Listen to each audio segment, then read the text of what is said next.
Em janeiro, numa postagem do Instagram, a senhora disse que ia encontrar a sua ex-sócia em Bangu. Não falei isso. Eu falei que eu ia encontrar alguém. Que ela ia para Bangu, é isso. Não, que encontrar alguém em Bangu. Não disse eu vou até usar minha bombinha de asma depois dessa pergunta para poder respirar melhor. Peraí.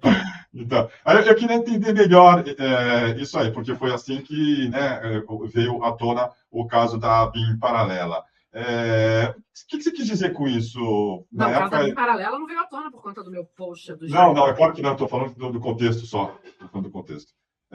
Eu queria que você explicasse melhor. O que você quis dizer com isso, doutora? Posso não responder para não ser processada? Pode. Tá bom. Mas, tá assim, bom. basicamente, a gente teve, de fato, um rompimento gravíssimo. Por quê?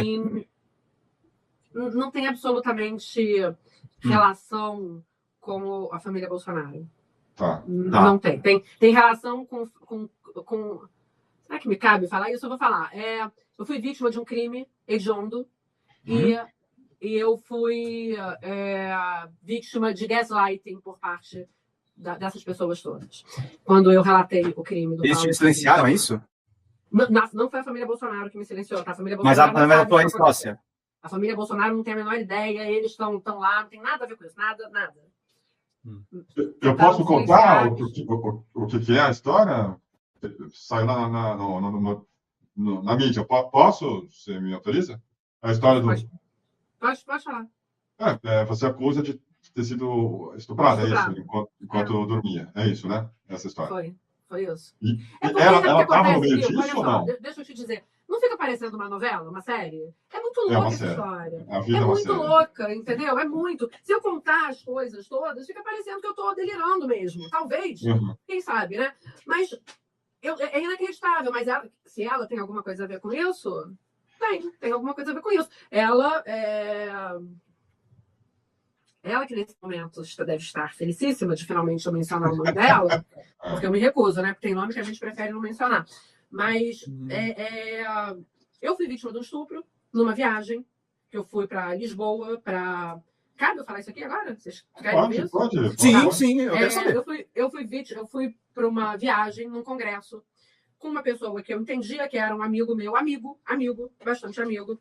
Eu não costumo ser amiga de predadores sexuais, então e ele pagou a viagem para mim. Por que ele pagou a viagem para mim, embora eu tenha grande dificuldade, que eu trabalho inclusive na minha terapia para resolver, de receber presente de quem quer que seja? Porque ele teve problemas financeiros e por conta desses problemas, enquanto ele estava tendo problemas financeiros, eu indiquei alguns clientes para ele que levantaram ali o faturamento dele, alguma coisa assim. E aí eu passei por um problema. Eu passei por graves problemas de saúde. Eu tive uma Covid muito séria. Depois a minha filha teve uma Covid que não foi séria, mas com 2 sequelas que quase levaram a minha filha à morte durante 2 anos. Então, durante 2 anos, eu ia ao hospital com a minha filha de 3 a 6 vezes por semana para salvar a vida da minha filha. Ninguém sabia o que eu tinha. E até que, falando isso muito resumidamente, em março do ano de 2022, ela saiu da UTI, melhorou, saiu do risco de vida, e esse amigo perguntou se eu não gostaria de... Ele já tinha me convidado para viajar outras vezes, eu não podia nunca por conta do problema de saúde da minha filha,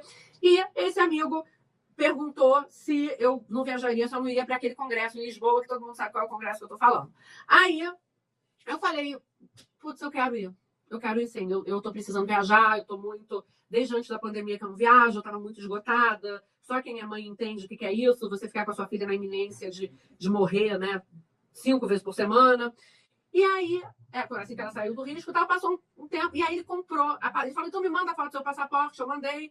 E quando ele comprou a passagem, ele comprou uma passagem de 27 mil reais. E eu achei isso uma coisa ridícula, né? E fora de propósito. Aí ele queria ficar no hotel, que era Four Seasons, eu falei para ele assim, então vamos fazer o seguinte, vamos dividir o quarto, a gente fica em 2 camas separadas, eu não faço questão nenhuma de... Ele era meu amigo. Tá bom. No penúltimo dia da viagem, no antepenúltimo dia da viagem, eu saí com um procurador da República que teve um problema de sono. E eu comentei com ele, eu tô tendo muito problema de sono, porque eu tô tendo que tomar Zolpidem 10 miligramas, eu não tô conseguindo dormir sem. Aí ele falou para mim, eu tive um problema grave de sono, então eu instalei no meu celular um aplicativo de monitoramento de sono. Já compra a versão premium, porque ela é muito boa, é muito barata e tal. Eu instalei o aplicativo. No último dia da viagem, eu instalei e o aplicativo detectou 51 sons de atividade sexual. Foi isso que aconteceu. E aí, quando eu perguntei a ele no dia seguinte, quando eu descobri, eu fiquei muito chocada, até porque tinha o som não era só dele, era meu também, mas muito, enfim, sem entrar em grandes detalhes. E aí, quando eu falei, isso era sábado de carnaval, era o sábado seguinte, era o sábado do desfile das campeãs, a minha ex-sócia já tinha voltado para o Brasil e eu mandei uma mensagem no grupo do escritório, que éramos 3 pessoas, falando, fulaninho de tal me estuprou. E aí, quando ela me liga, ela já começa a me demover da ideia, nossa, tá doida, não tem nada. E eu comecei a mandar os áudios para ela, e os áudios são muito claros, gente. Os áudios são muito tristes de serem ouvidos, sabe? Os áudios, tem áudio em que ele fala para mim, vira de costas, que é muito degradante. Tem áudio que ele fala assim, você tá bem? Eu respondo, eu tô com dor. Eu tô com cólica. É muito triste, é horrível. E aí o que eu ouvi da pessoa foi, não dá para ouvir. Não dá para ouvir. Você tá delirando. E aí, quando eu volto pro hotel, eu encontro um pijama com o material genético dele. E eu mando a foto para ela. Tenho certeza que vocês conhecem como é o material genético numa roupa preta. Tenho certeza que todo mundo que está ouvindo já viu. E ela me responde assim, isso deve ser pasta de dente. Mas só para esclarecer para o pessoal, é sua ex-sócia, né? Isso. Isso deve ser pasta de dente. Porque... ela defendeu o estuprador, é isso. Que era advogado dela. Porque esperma, quando seca, não fica branco. Uau. E no dia seguinte, eu fui para o escritório, ainda assim achando que eu fosse ser acolhida, porque ela é uma advogada extremamente combativa. E ela falou para mim, você está delirando? Esse ano eu preciso me ocupar da minha campanha do TRE. E a partir desse. E aí eu levei 1 ano para entender o que tinha acontecido. Isso aí é uma coisa para a gente localizar no tempo. O que tinha acontecido é que o escritório tinha assinado um contrato de 30 milhões de reais com o estuprador. Era isso que tinha acontecido. Entendi. Entendeu? Era isso. Entendi. Então foi isso que aconteceu.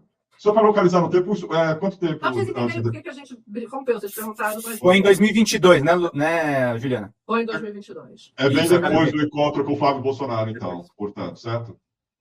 Foi bem depois. Foi bem depois. Mas o fato é, gente, que olha só, eu tentei até não falar sobre isso em nenhum momento, vou até receber várias críticas por eu ter falado sobre isso, mas foi isso que aconteceu.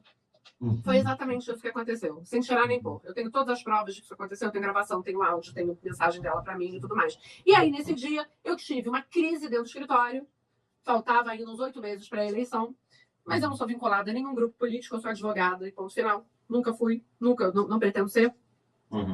A vida, a gente não sabe o que acontece com a vida da gente, né? Mas não pretendo ser. E nesse momento eu tive uma crise e comecei a gritar com ela dentro do escritório, falei coisas muito fortes, muito feias, algumas altamente reprováveis, das quais eu não tenho nenhum pingo de arrependimento, e fui embora do escritório. Ainda fui alguns dias para o escritório trabalhar, mas eu voltava do escritório e tinha que ir direto para o Copistar, porque eu vomitava o trajeto inteiro, porque eu comecei a ter sintomas de transtorno de estresse pós-traumático. Passei 2 anos deitada na cama, tentei voltar a advogar várias vezes e não consegui, porque todos os meus processos, até os processos pro bono que eu fazia, tinha a anotação de que ela ou o funcionário dela tinham ido, ela não, mas só o funcionário dela tinha ido lá ver o meu processo. Todos os meus processos. Então eu tive que sair de todos os meus processos, todos, para não prejudicar cliente meu nenhum, porque eu sei exatamente como é que as coisas funcionam. Entendeu? Então foi isso que aconteceu. E repito, gente, isso não tem nada a ver com a família Bolsonaro, tá? Nada a ver. É evidente que a família Bolsonaro não sabe essa história, não tem absolutamente nada a ver com isso. Mas antes que vocês imaginem, né, que, por que rompeu? Rompeu por causa disso. Rompeu porque eu fui vítima além do estupro, de um gaslighting para que fosse mantido lá o contrato com a empresa de sei lá o quê. Foi isso.